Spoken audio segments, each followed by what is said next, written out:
Listo. Bueno, un poquito de la historia de cómo nos conocimos con Tomás es que tuvimos el primer acercamiento relacionado a que la intención de este coloquio internacional era hacerlo en distintas regiones mezcaleras. Entonces dije, oye, pues qué mejor que hacerlo en las haciendas, hacerlo en las destiladoras, en las vinatas. Y pues bueno, lamentablemente las condiciones sociopolíticas no lo permitieron y también temas ahí de seguridad, pues dijimos mejor acá en Morelia, ¿no? Ahora sí que para los que nos ven de otros estados, pues la estamos pasando un poquito mal en cuestiones de seguridad acá en Michoacán, pero pues, no es nada distinto a lo que no hay en México, ¿no? Pero lo bueno es que estamos por acá, en la capital, estamos en Espacio Emprendedor, que nos facilitaron acá los espacios. Entonces, pues aquí con Tomás tenemos que es representante de la hacienda, ex hacienda Porumbo, y pues adelante, Tomás, aquí voy a poner la pantalla, acá vamos a poner tu presentación y listo. Okay.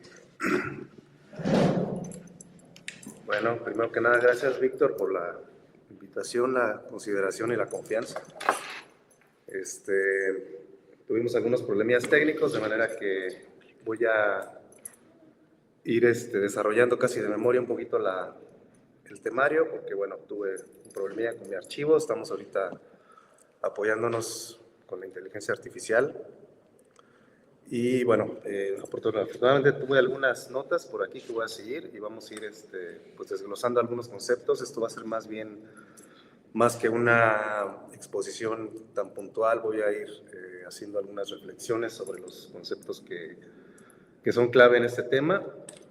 Y bueno, pues primero que nada me presento brevemente. Como bien dice Víctor, yo estoy a cargo de un proyecto en el Ongarícuaro que surge como pues algo relacionado con el turismo cultural y agrícola.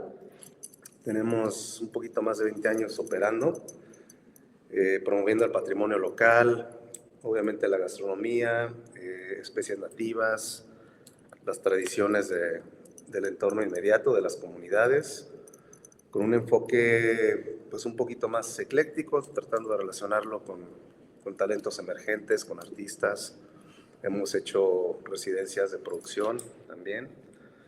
Y bueno, en esa agenda pues nos enfocamos mucho en la promoción del mezcal, en lo que es el renglón de la gastronomía. Empezamos con catas y maridajes hace 18 años, si no me equivoco, y bueno, hemos presentado yo creo entre unas 50, 60 marcas, no solamente de Michoacán, sino de otros estados, y eso nos ha permitido un acercamiento muy enriquecedor con el gremio, directamente con los productores, pero también con otros agentes involucrados, lo cual nos ha dado un panorama, creo yo que muy claro sobre la complejidad de la cadena productiva, que es extensa, es muy rica y pues obviamente involucra a muchos actores de diferentes oficios, de diferentes disciplinas, de diferentes latitudes, y poco a poco hemos ido enriqueciendo esta curva de aprendizaje, ¿no? Pero bueno, pues entrando un poquito más al tema,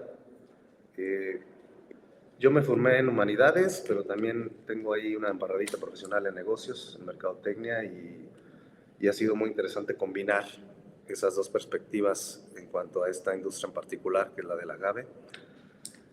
Y pues bueno, entrando ahora sí en la carnita del asunto, pues la economía naranja efectivamente ha estado en boca de muchos gremios, tanto académicos como productivos, comerciales. Y bueno, hay muchas perspectivas, hay muchos enfoques y muchas definiciones por ende, ¿no? Pero entonces, bueno, como antecedente podemos mencionar por lo menos dos, ¿no? Aunque ya se hicieron reflexiones, incluso desde la antigüedad, sobre la cuestión de qué es la cultura, qué es la creatividad, qué es la abundancia o el valor económico. Yo mencionaría con lo más inmediato, para no extendernos mucho, la Escuela de Frankfurt, en particular sus fundadores, que fueron Adorno y Horkheimer. Ellos fueron los que iniciaron, digamos, con una reflexión propiamente formal filosófica sobre la cultura como algo que genera un impacto económico en la sociedad, un poco con un enfoque medio pesimista al respecto. Esto viene de los años 40, específicamente del 44. Ellos fueron exiliados hacia Estados Unidos huyendo del régimen nazista y fascista.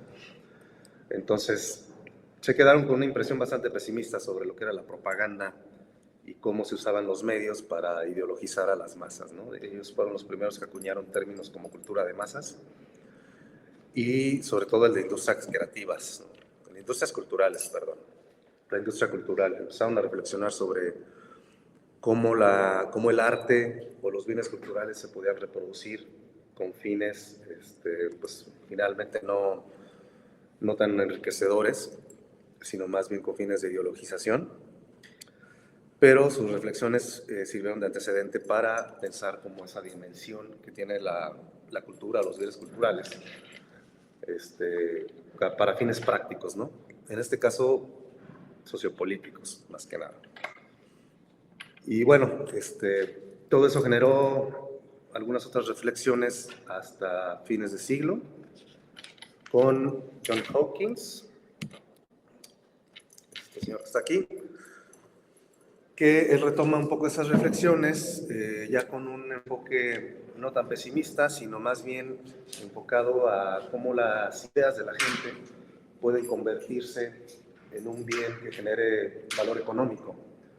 Él empieza a hablar sobre la creatividad por primera vez, involucrarla con la economía, y de hecho él acuña el término de economía creativa. Es un libro que publicó en el 2001, y obviamente su discurso gira en torno a la creatividad como un activo, ¿no? Como algo que genera valor e innovación, sobre todo. Es de los primeros que empieza a hablar sobre la innovación como un motor de desarrollo. Y bueno, finalmente tenemos, digamos, lo que sigue siendo una especie de Biblia respecto a lo que es la economía naranja, y de hecho ellos son los que acuñan este término, este concepto, en el 2013, en una publicación financiada por el Banco Interamericano de Desarrollo. Ellos desarrollan toda la teoría de la economía naranja. ¿Por qué naranja? Porque, bueno, ahí se avientan un choro un poco místico, pero bueno, lo asocian con la creatividad y con algunas costumbres que tienen que ver con la cultura, con el ocio, con la innovación y con la festividad en diferentes sociedades, en diferentes momentos de la historia de la humanidad. Y ese es, digamos, el fundamento de por qué naranja. También como contexto, pues desde los 80s, 90s se puso muy de moda ponerle colores a todo, ¿no? A los nichos de mercado, por ejemplo, el pink market, el gray market, a la economía también, la economía verde, la economía gris, etcétera, etcétera. Hay muchos ejemplos y bueno, pues ellos decidieron que el naranja se podía asociar muy bien con la creatividad. En fin, el color es lo de menos. Yo me quedaría más un poquito comprometiendo el título de la ponencia, pero creo que la economía creativa es un poquito más acertado, digo. Pero bueno, se ha vuelto más popular el concepto de economía naranja, pero al final vamos a ver que se refieren prácticamente a lo mismo, ¿no? Ok, esta es una clasificación de los sectores muy simplificada porque hay otras clasificaciones bastante extensas. Pero bueno, para darnos una idea, más o menos estos serían los sectores, ¿no? Si quieren darle una checada, ver más o menos por dónde van. Una se refiere más bien a cuestiones digitales, desarrollo de software, medios de comunicación masiva, otras que son más de corte tradicional, son artes y patrimonio, música, artes visuales, arquitectura, y la economía del conocimiento, que es propiamente algo de corte más académico, ¿no? Cómo se genera conocimiento a partir de la investigación. Y si pueden ver, la pregunta aquí muy importante es, bueno, ¿y esto qué tiene que ver con el agave, con el mezcal y con lo que nos trae a estos foros, ¿no? Ok, en muchas clasificaciones sí se integra, por ejemplo, en artes y patrimonios, la gastronomía, la artesanía y otro tipo de expresiones que tienen más corte tradicional. Aquí nos incluyen, pero dependiendo de los autores, pues generalmente varía, ¿no? Ok, bueno, pues todos aquí doy por sentado que tenemos experiencias y conocemos de primera mano pues la planta del agave, ¿no? En sus diferentes variedades. Ok, bueno, como bien sabemos, el agave no solamente nos aporta el mezcal, que es lo que doy por sentado que todos conocemos aquí, sino a lo largo de su historia ha tenido un aprovechamiento en diferentes sociedades y de diferentes formas, y ha servido como sustento, como alimento, como material de construcción, como insumo para textiles, en fin, no hay parte de la planta que no se haya aprovechado en ese sentido. ¿Y qué pasa en una sociedad cuando un recurso natural tiene tanto aprovechamiento? Pues obviamente empieza a generar, por un lado, economía, porque agrupa a toda la comunidad en el aprovechamiento y genera precisamente una cadena productiva para diferentes fines, ¿no? En ese sentido se vuelve un recurso económico, pero también cuando, digamos, estas actividades pasan de generación en generación, se empiezan a convertir en un símbolo cultural. Es decir, empiezan a generar, como bien decía Iderman en la ponencia anterior, que además me sirve mucho de contexto, empiezan a generar precisamente a través de estas actividades humanas, pues un calendario de fiestas, por ejemplo, que tienen que ver con el agradecimiento a este recurso natural.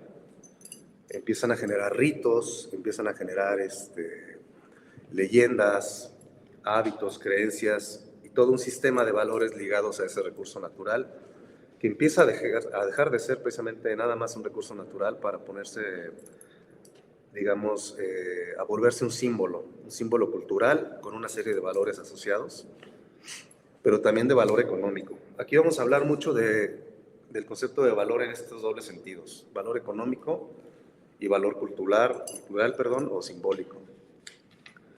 En ese sentido, pues bueno, ya estamos viendo que un bien como recurso natural, en este caso el agave y sus diferentes variedades, y toda la economía que generan, empiezan a mermar precisamente en la idiosincrasia de las personas, de las comunidades.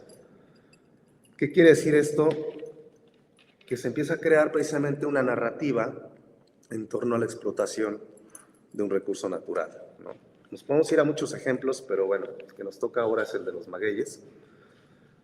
Y pues bueno, precisamente todos conocen la leyenda de Mayagüel y cómo ha permeado precisamente, sobre todo después de este auge en la producción y en el consumo del mezcal, como un símbolo que viene a permear todo un discurso que, si se quiere, es comercial, pero también va ligado a estos valores tradicionales, no siempre de la mejor manera, pero finalmente es el contexto cultural inmediato de donde se nutre toda esta narrativa, ¿no? Ok, bueno, aquí podemos ver piramidalmente cómo se eslabonan cómo se genera toda esta cadena, precisamente, que si lo viéramos de la perspectiva de Marx, esto es como la superestructura, ¿no? Tenemos una infraestructura, una formación económico-social en torno a la explotación de un recurso natural, que en este caso es el agave, pero todo esto genera una superestructura en donde están alojadas, anidadas todas las creencias, los valores, y algo muy importante, que es a lo que quiero llegar, es cómo esto genera identidad, ¿no? Cuando estamos hablando de identidad, estamos hablando ya precisamente de cultura. ¿Por qué? Porque finalmente vivimos en sociedades heterogéneas, aunque haya valores compartidos, hábitos, creencias y hasta calendarios. En cada comunidad se expresan de manera diferente. Y lo podemos ver en una misma entidad, ¿no? No son las mismas las fiestas, por ejemplo, pongo de ejemplo la cuenca del lago de Pátzcuaro, que es donde yo vivo y tengo un poquito más de contexto. De una comunidad a otra, en el mismo municipio, el calendario cambia, las danzas y las expresiones visuales cambian, porque tienen diferentes historias. Los valores son compartidos, sin embargo, cada comunidad los apropia de diferente manera, ¿no?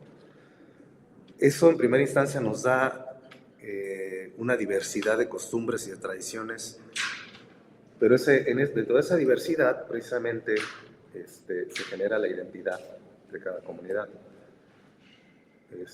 Esto, y quisiera retomar lo expuesto por Iderman, precisamente es uno de los pilares que genera la bioculturalidad, ¿no?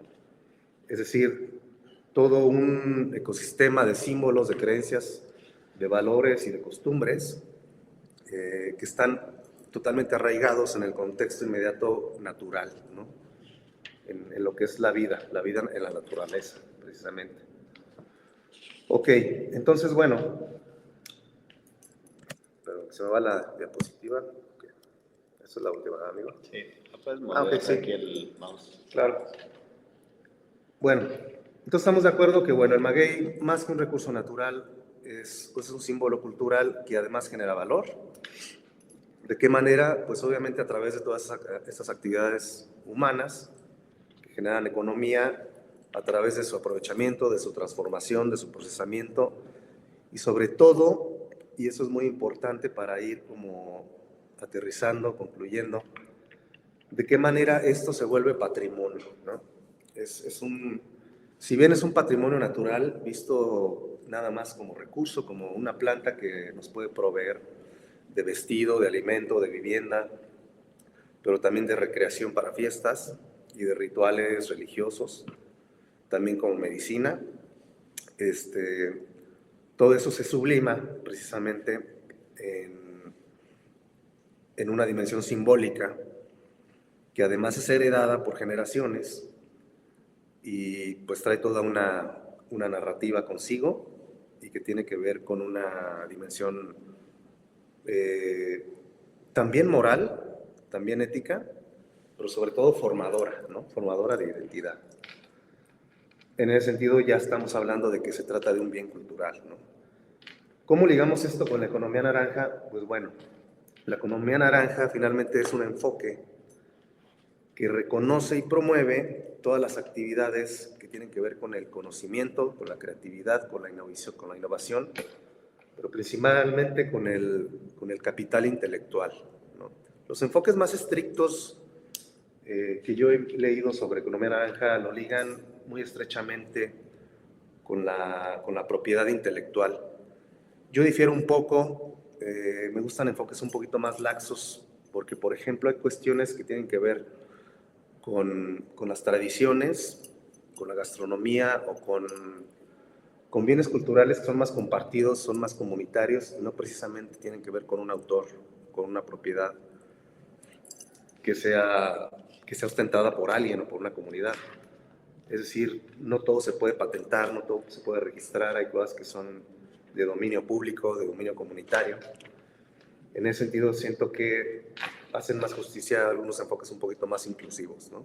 Y en ese sentido, patrimonios como el del agave y sus derivados obviamente entran ahí. Es un poquito polémico entrar en eso porque también cuestiona un poco las bases de políticas y de mecanismos como la denominación de origen. Es un cuento de nunca acabar al momento, pero yo soy un poquito más partidario de que esa denominación debería ser un patrimonio de todo el país, que finalmente en todo el país se producen destilados de maguey, con diferentes nombres, con diferentes denominaciones, pero creo que ha sido un camino no tan bien andado en ese sentido, pero bueno, es algo que se ha convertido en un debate que no ha terminado. Hay diferentes posturas, todas tienen aciertos y también tienen sus partes radicales, pero bueno, es algo que es necesario poner sobre la mesa. Finalmente estamos hablando de un patrimonio. Eh, el enfoque de la economía naranja, y eso es algo muy rescatable, muy loable, se trata finalmente de conseguir el patrimonio no como algo fijo, como algo antiguo y como algo que hay que conservar a toda costa, sino que el patrimonio es un conjunto de bienes culturales que pueden generar valor, pero siempre y cuando se pongan en activo. Y para ponerlos en activo es necesario que la sociedad se apropie de ellos. Es decir, el patrimonio cultural ya no es un patrimonio, un monopolio de los museos, de las instituciones, del gobierno, de las fundaciones. Es decir, el patrimonio finalmente es de la sociedad. Y en ese sentido, mientras la sociedad vaya cobrando conciencia de que esos bienes les pertenecen a la sociedad y tienen el derecho y yo diría que hasta la obligación de ponerlos en activo para generar valor, mientras eso no suceda, van a seguir así detrás de la vitrina sin generar calidad de vida ni siquiera desarrollo económico. Y cuando hablo de desarrollo económico quiero diferenciarlo de lo que es el crecimiento económico, que luego se suelen confundir. El crecimiento económico simple y sencillamente es un aumento en las rentas, en los índices y en la acumulación de dinero, ¿no? En las arcas, finalmente, sin reflejarse, digamos, en la calidad de vida de las personas y en el empoderamiento y sus capacidades para adquirir servicios, bienes y otros beneficios, ¿no? Ahí ya estamos hablando de desarrollo económico. Entonces, digamos que no es lo mismo el crecimiento que el desarrollo. Y para que haya desarrollo, pues obviamente intervienen factores como los recursos humanos, los recursos naturales, obviamente la innovación tecnológica, cambio de la innovación tecnológica y los activos que pueden ser fijos o pueden ser variables. Y bueno, también diferenciar en el patrimonio. El patrimonio puede ser tangible, puede ser intangible. El tangible, pues es obviamente todo eso que se puede tocar, que se puede ver físicamente, los edificios, la arquitectura, piezas de arte, etcétera. Y el intangible, pues obviamente estamos hablando de expresiones como la gastronomía, la música, cosas de naturaleza un poquito más efímera, pero que no por eso dejan de generar valor, igualmente que el patrimonio tangible. Actualmente esas divisiones pues también se vuelven un poquito más borrosas, pero para irlo entendiendo un poquito mejor. Bueno, en este sentido, pues la economía naranja que cada vez se ha vuelto un poquito más una política pública, varios gobiernos han venido adoptando este modelo, reconociendo, sobre todo en sociedades como la mexicana, cuya vocación es eminentemente cultural, más que industrial y más que otros sectores, aunque es muy vasta en recursos naturales, eso lo sabemos todos desde hace muchas generaciones. Hasta hace poco se le ha venido reconociendo el valor económico que genera la cultura, las aportaciones que tiene para el Producto Interno Bruto. Y bueno, afortunadamente se han venido copiando en mayor o menor medida estos enfoques. Como antecedente se puede comentar que inicialmente se habló de esto en Australia, pero no fue hasta en el Reino Unido, en el gobierno de Tony Blair, en los 90s, 2000, que formalmente se implementó como una política pública no explícita, con modificaciones a leyes, con la creación de un ministerio de industrias creativas, y posteriormente se empezó a replicar con mayor auge, curiosamente, en Latinoamérica, ni siquiera en Europa, sobre todo en el caso de Colombia. Uno de los autores precisamente de esta Biblia de la economía naranja es Iván Duque, que posteriormente fue precisamente presidente de Colombia, y el otro autor, Huitrago, fue su ministro de Cultura, ¿no? Entonces le dieron mucho empuje y mucho apalancamiento a este enfoque, a este modelo, que posteriormente ya se fue replicando, sobre todo en Sudamérica, en Chile, en Ecuador. Y bueno, en México se han hecho algunos ensayos, observatorios culturales, ciudadanos, etcétera. Se ha tallereado mucho en diferentes espacios, en diferentes latitudes del país sobre este tema. No ha terminado por aterrizarse mucho, se le asocia todavía mucho, creo yo, con cuestiones del emprendimiento, pero siento que no se ha aterrizado de una forma muy clara, bien esquematizada, con toda una ruta de trabajo, pero bueno, creo que ahí se va. Tenemos todavía la expectativa y la esperanza de que se trabaje todavía en ello. Y bueno, finalmente quisiera cerrar con alguna reflexión respecto a cómo se ligan precisamente las actividades que generan valor económico a través del aprovechamiento de los bienes culturales, ¿no? En ese sentido, ya hablando un poquito de la circularidad de la economía y la cultura, me gustaría hacer una especie de llamado o de propuesta para todos los involucrados que están en la cadena de valor a través de bienes culturales, como en este caso lo puede ser la gastronomía y concretamente los destilados del agave, que hablamos también del sotol, bacanora, raicilla, etcétera, y otros eslabones asociados, para llevar a cabo un ejercicio circular, sobre todo de retroalimentación entre la identidad cultural, porque finalmente estamos hablando de una planta que está arraigada en los valores culturales de las comunidades, llevar a cabo un aprovechamiento responsable que sí genere valor económico, pero que también ese valor económico sustente, soporte y respalde precisamente los valores culturales que le dan valor a esos destilados, a esos productos, háblese del que se hable, de manera que sea una retroalimentación mutua entre ambos sectores, ¿no? No estoy hablando precisamente de economía circular, aunque está un poquito ligado el concepto, pero bueno, básicamente sería eso para mí el principal aporte.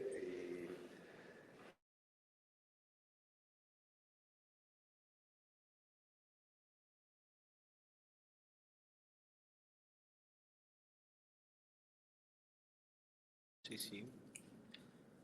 A ver. StreamYard. Listo. Compañeros, nos pueden hacer preguntas. ¿Se trabó la transmisión? No, ¿sí? Ok, va. Nos pueden hacer preguntas aquí por medio de los comentarios en cualquiera de las plataformas. Estamos en Facebook, en YouTube, en LinkedIn, en bueno, ya no estamos en el Instagram, se cayó la transmisión, pero ahorita lo volvemos a montar, no hay mayor problema. También nos pueden escribir ahí por medio del chat de Gave Comunidad Industrial. Ahora sí que, pues bueno, esto viene a complementar mucho el primer contexto que da Iderman, y creo que es importante entender pues, el origen, de dónde nacen estas corrientes de la economía naranja, economía creativa, cómo ha ido evolucionando. Pues, vean, o sea, primero Colombia antes que toda Europa, ¿no? Entonces, hay algo ahí mágico en Colombia. Y también, pues, cualquier otro tipo de duda, aquí está Tomás para apoyarles, para vincularse, para hacer activaciones. ¿Nos podrías platicar también un poquito de la ex hacienda? Claro, bueno, para ir cerrando un poquito el tema, se me pasó comentar algunos ejemplos que se pueden visitar, incluso investigar en internet, que me gustaría compartir con ustedes, porque creo que se han aplicado muy acertadamente como política pública, transversalmente en algunos casos con los 3 niveles de gobierno y con aportaciones internacionales, como es el caso del proyecto de paisaje biocultural en Jalisco, en la Sierra Occidental, que es un proyecto interesantísimo, creo que ya va para 20 años. Fue financiado por la Alianza Francesa de Cooperación, la Agencia Francesa de Cooperación Internacional. Y bueno, se involucraron los 3 niveles de gobierno y se agrupó en un grupo de 4 municipios, que son Allende, Mascota y no me acuerdo de los dos. El caso es que ellos llevaron a cabo un ordenamiento territorial muy interesante. Se había pensado en un área natural protegida, pero se reflexionó al respecto y se concluyó que el área natural protegida es un modelo de protección pues que no genera realmente nada, nada más conserva y protege.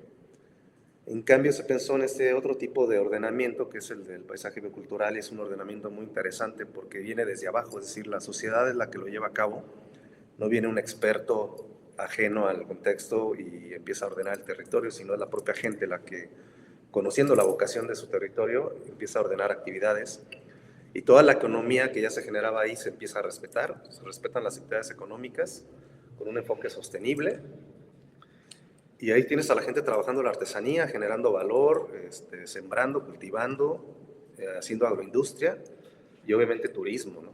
Entonces está muy interesante ese ejercicio. Tienen una página donde viene toda la historia y todo el modelo de cómo hicieron su agenda de trabajo.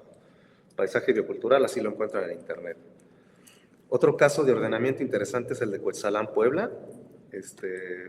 Ellos lograron también un ordenamiento llevado a cabo por la propia comunidad y también es el mismo caso, ¿no? Generaron una agenda de promoción, de turismo, empezaron a capacitar gente, a conservar y parar el cambio de uso de suelo, lo cual también en Jalisco hicieron y que nos hace falta mucho aquí en Michoacán, sobre todo en la cuenca del lago de Pátzcuaro, que está inundada de berries y de aguacates. No tengo nada en contra de esas frutas que me encantan, pero el monocultivo tiene sus consecuencias, ¿no? Monocultivo intensivo, sobre todo en una zona en la que es totalmente biodiversa. En Sonora, Sierra Norte, se llevó a cabo un académico, no se ha llevado a cabo al 100%, pero está muy interesante todo el levantamiento que hicieron de bienes naturales y culturales enfocado a una estrategia turística. Cuando gustan, les comparto el documento. Yéndonos más allá, un ejemplo para mí muy relevante es lo que se hizo en España con las rutas gastronómicas, en Rioja, en Ribera del Duero, etc. Todo lo que hicieron con el turismo rural, que en muchos países se replicó, en México en particular se quiso llevar a cabo, en algunos lugares un poquito con más éxito que en otros. Otro caso interesante, este sí está muy ligado a la economía naranja, porque ya estamos hablando de tecnología aplicada. Es el caso del municipio de Tequila, la ruta del tequila y cómo se pretende hacer una ciudad inteligente, ¿no? Creo que se llama Tequila Smart City, el proyecto, y ya tiene que ver con una ruta casi autogestiva, en la que uno llega y a través de aplicaciones y de un celular ya puedes armar todo un itinerario. Está interesante, yo no lo he visitado, pero lo traigo a colación porque es un ejemplo muy claro de la participación público-privada. A contraparte de lo que es la ruta, no, perdón, el paisaje del agave y las viejas fábricas que fueron nombradas patrimonio mundial cultural, pero son gestionadas nada más por el gobierno, ahí no hay no hay inversión privada, y bueno, obviamente eso ha frenado un poquito el desarrollo y la promoción de estos destinos. Y claro, pues con todo gusto, si me permites meter gol y hacer el comercial. Sí, pues este proyecto en el que estoy y que están obviamente invitados, surge ya hace unos 20 y tantos años, en conjunto junto con mi padre, que es el que llevó a cabo una gran inversión para recuperar este espacio. Se trata de una casona antigua, de una ex hacienda, que en sus momentos fue muy extensa. Posteriormente, con la reforma agraria, estos terrenos se fueron repartiendo y devolviendo a las comunidades. Y esto generó, pues, que este patrimonio se quedara ahí, abandonado. En muchos estados hay ejemplos de esto. Y en otros estados se han desarrollado complejos muy interesantes, centros turísticos, culturales. Y nuestro caso no es la excepción. Siempre le vimos la vocación de un lugar para el trabajo, para el encierro creativo, para el turismo, actividades al aire libre y obviamente para la promoción del patrimonio de la región, finalmente. Todo lo hemos venido desarrollando poco a poco, hemos estado trabajando un poco en la conservación de especies nativas que están en peligro de extinción, frutales, florales, obviamente animales. Ahorita traemos un proyecto piscícola, queremos explotar la cúmara y otras especies que están también en peligro, como el pescado blanco, el tiro, otras especies de peces que en la región estaban en plena abundancia y ahorita están muy amenazadas. Y sobre todo este año vamos a retomar una agenda de actividades más desarrolladas con la cultura, residencias artísticas, exposiciones, encerronas para la producción creativa, finalmente. Entonces, quien guste visitarlo, vamos a estar publicando en redes sociales ya una agenda de trabajo un poquito más clara. También nos interesa mucho el aprovechamiento de los recursos naturales y en ese sentido vamos a echar a andar un alambique que adquirimos recientemente.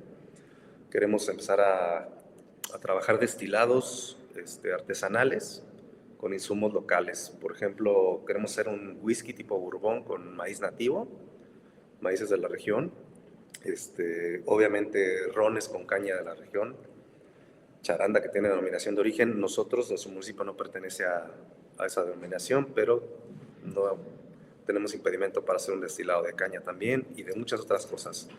Hemos hecho destilados de frutas, obviamente también vamos a hacer mezcal. Cabe mencionar que Erongarícuaro es el único municipio de la región, allá a la Redonda, que tiene la denominación de origen, gracias a una familia, los Pérez, que les mando muchos saludos por ahí. Y pues empezar un poquito más con la promoción de los bienes culturales que tenemos por ahí en la región. Sería tanto, Víctor. Pues muchas gracias por compartirnos toda esta experiencia orientada hacia la economía creativa. Pues quien quiera venir a Ex Hacienda Porumbo, acá está el buen Tomás, los puede recibir con gusto. Si quieren catas privadas, un tema también de hospedaje, conocer el lago de Pátzcuaro, pues ahí nos puede recibir, ¿verdad? Tenemos un comentario. Alejandra Villafuerte: la economía naranja reivindica identidades locales y vincula las historias y tradiciones en las etiquetas de los productos a través de la promoción del consumo consciente. Son oportunidades. Por supuesto, totalmente de acuerdo. Sí, yo estuve también trabajando un tiempo en consultoría y me tocó asesorar precisamente la creación y el desarrollo de marcas, y precisamente estuve recomendando involucrarse mucho en los valores que proyecta una marca y cómo tienen que ver con toda la narrativa tradicional del contexto en donde se genera ese producto, ¿no? Y por cierto, estoy muy interesado en esa ponencia que viene al ratito. Sí. Bueno, pues ahorita no queda más que agradecerte que pues, nos compartiste esto. Ahorita vamos a hacer un pequeño break para darte tu reconocimiento. A los que vienen presencial hay reconocimiento físico, a los que no, pues hay virtual, ¿verdad? ¿Algo más con lo que quieras concluir o cerrar? Pues nada, extender la invitación y también reiterarte el agradecimiento a ti y a todo tu equipo, y a todos los ponentes también darles mi reconocimiento. Estaba al pendiente de la mayoría, por cuestiones de traslado y de lo que he perdido un par de ponencias, pero la verdad, mis respetos para todos y cada uno. Pienso no perderme las que vienen, voy a estar por acá toda la semana.